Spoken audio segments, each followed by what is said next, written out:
Shri Sachidananda Sadguru Sainath Maharaj Ki Jai. Chapter 9.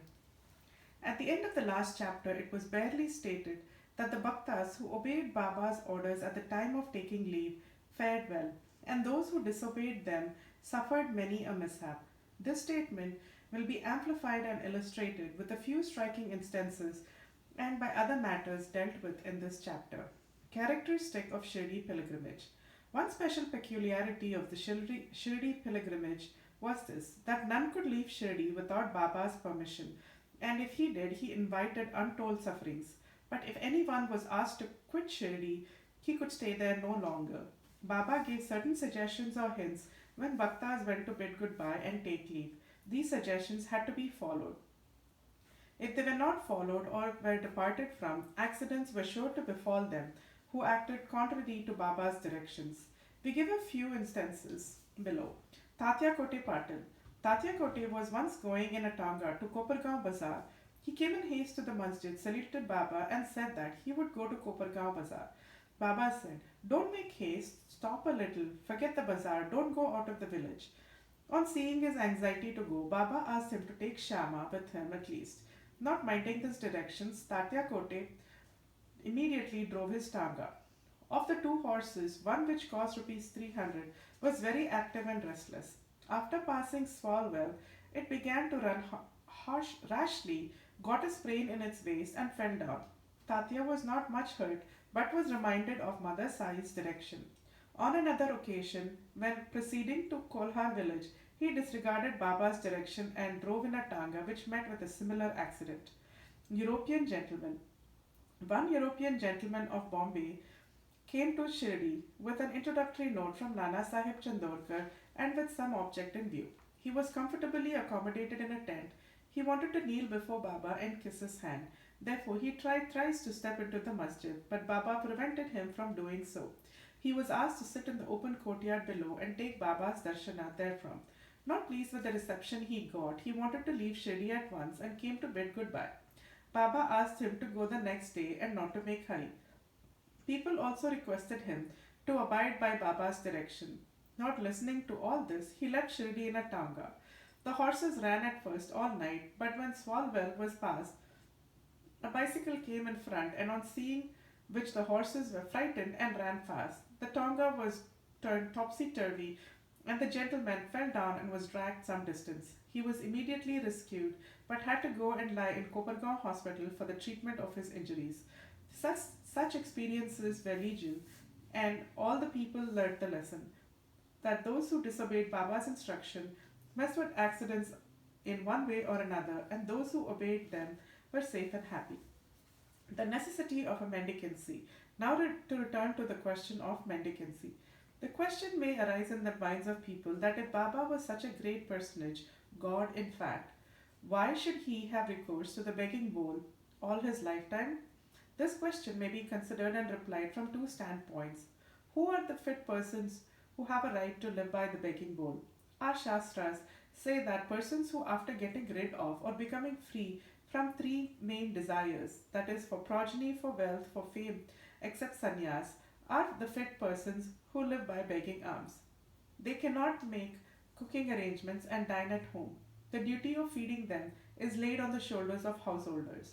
Sai Baba was neither a householder nor a vanaprastha. He was a celibate sannyasi, that is, sannyasi from boyhood. His firm conviction was that the universe was his home. He was the Lord Vasudeva, the supporter of the universe and the imperishable Brahman. So he had the full right to have recourse to the begging bowl. Now, from the standpoint of Panchashuna, five sins and their atonement, we all know that in order to prepare foodstuffs and meals, the householders have to go through five actions or processes. The first one, Kandini, that is pounding, Peshani, that is grinding, Udakumbi, that is washing pots, Marjani, sweeping and cleaning, Chuli, lighting hearths. These processes involve destruction of a lot of small insects and creatures, and thus the householders incur an amount of sin. In order to atone for this sin, our Shastras prescribe five kinds of sacrifices, that is, Brahma Yajna, Veda Yajna, offering to Brahma or the study of Vedas, Pitra Yagna offering to the ancestors, Deva Yagna offering to the gods, Bhuta Yagna offering to the beings, Manusha Atiti Yagna offerings to men or uninvited guests. If these sacrifices enjoined by the Shastras are duly performed, the purification of their minds is effected, and this helps them to get knowledge and self realization. Baba, in going from house to house, reminded the inmates of their sacred duty, and fortunate were the people who got the lesson at their home from Baba. Devotees' experiences. Now to return to the other more interesting subject. Lord Krishna has said in Bhagavad Gita, chapter 9:26, whosoever devotedly offers me a leaf, a flower, or a fruit, or water of that pure hearted man, I accept that pious offering.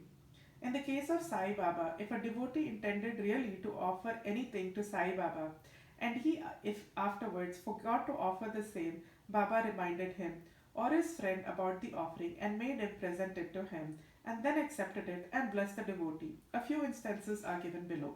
Tharkad family, father and son. Mr. Ramchandra Atmaram, alias Baba Sahib Tharkad, formerly a Pradhana Samajist, was a staunch devotee of Sai Baba. His wife and son equally loved Baba, or perhaps more. It was once proposed that Master Tharkad should go with his mother to Shirdi and spend his May vacation there, but the son was unwilling to go as he thought that in case he left his house in Bandra, the worship of Sai Baba in the house would not be properly attended to, as his father, being a Pradhana Samajist, would not care to worship Sai Baba's enlarged picture. However, on his father giving his an assurance of oath that he would perform the worship exactly as the son was doing, the mother and son left for Shirdi on Friday night. Next day, Saturday, Mr. Tarkad got up early, took his bath, and before proceeding with the puja, prostrated himself before the shrine and said, Baba, I am going to perform the puja exactly as my son has been doing, but please let it not be a formal drill. So saying he performed the puja and offered a few pieces of lump sugar as naivedya. The sugar was distributed at the time of lunch. That evening and next Sunday, everything went on well. The following Monday was a working day and it also passed well. Mr. Tarkad, who had never performed puja like this in his entire life, felt great confidence within himself that everything was passing on quite satisfactorily according to the promise given to the sun. Next Tuesday, he performed the morning puja as usual and left for his work. Coming home at noon, he found that there was no prasad to partake of when the meal was served. He asked the servant cook, who told him that there was no offering made that morning and that he had completely forgotten then to perform that part of the puja, that is, offering Naivedya. At this time, he left his seat and prostrated himself before the shrine, expressed his regret, at the same time chiding Baba for the want of guidance in making the whole affair a matter or mere drill. Then he wrote a letter to his son stating the facts and requested him to lay it before Baba's feet and ask his pardon for the neglect. This happened in Bandra at about Tuesday noon. At the same time, when the noon aarti was just about to commence in Shirdi, Baba said to Mrs. Tarkan, Mother, I had been to your house in Bandra with a view to have something to eat. I found the door locked. I somehow got an entrance inside and found to my regret that Babu, Mr. Tarkat, had left nothing for me to eat, so I have returned unappeased. The women did not understand this, but the son, who was close by, understood the whole thing, that there was something wrong with the puja in Bandra, and he therefore requested Baba to permit him to go home. Baba refused this, but allowed him to perform puja there. Then the son wrote a letter to his father, stating all that took place at Shirdi and implored his father not to neglect the puja at home. Both these letters crossed each other and were delivered to the respective parties the next day. Is this not wonderful? Mrs. Tarkett. Let us now take up the case of Mrs. Tarkett herself. She offered three things, that is, barit, roasted brinjal eggplant mixed with curds and spice, kachaya, circular pieces of brinjal fried in ghee, and peda, a sweet ball. Let us see how Baba accepted these. Once Mr. Raghuveer Bhaskar Purandare of Bandra, a great devotee of Baba, started for Shirdi with family. Mrs. Tarkad went to Mrs. Purandare and gave her two brinjals and requested her to prepare barit of one brinjal and kachaya of the other, and when she went to Shirdi and served Baba with them. After reaching Shirdi, Mrs. Purandare went with her dish of barit to the masjid, and when Baba was sitting for meals, Baba found the barit very tasty. So he distributed it to all and said that he wanted kacharyas now. Kacharyas now. A word was sent to Radhakrishna Mai that Baba wanted kacharyas. She was in a fix, as as that was no season of brinjals. How to get brinjals was the question. When an enquiry was made as to who brought the barit, it was found that Mrs. Purandare was also entrusted with the duty of serving kacharyas. Everybody then came to know the significance of Baba's enquiry regarding the kacharyas and was wonderstruck at Baba's all-pervasive knowledge. In December 1915 AD, one Govind Balaram Mankar wanted to go to Shirdi to perform the obsequies of his father. Before he left, he came to see Mr. Tarkad. Then Mrs. Tarkad wanted to send something with him to Baba. She searched the whole house but found nothing except a peda which had already been offered as Naivedya. The boy Govinda was in mourning. Still out of great devotion to Baba, she sent peda with him, hoping that Baba would accept and eat it. Govind went to Shirdi and saw Baba, but forgot to take the peda with him. Baba simply waited. When again he went to Baba in the afternoon, he went empty handed without the peda. Baba could wait no longer and therefore did ask him straight, "What did you bring for me?" "Nothing," was the reply. Baba asked him again. The same reply came forth again. Then Baba asked him the leading question, "Did not the mother give some sweet meat to you for me at the time of your starting?" The boy then remembered the whole thing. He felt abashed, asked Baba's pardon, ran to the lodging and brought the peda and gave it to Baba. As soon as Baba got it in his hand, he put it into his mouth and gulped it down. Thus, the devotion of Mrs. Tarkad was recognized and accepted. As men believe in me, so do I accept them. Gita 4:11 was proved in this case. Baba fed sumptuously. How? Once Mrs. Tarkad was staying in a certain house in Shirdi. At noon, meals were ready and dishes were being served when a hungry dog turned up and began to bark. Mrs. Tarkad got up at once and threw a piece of bread, which the dog gulped with great relish.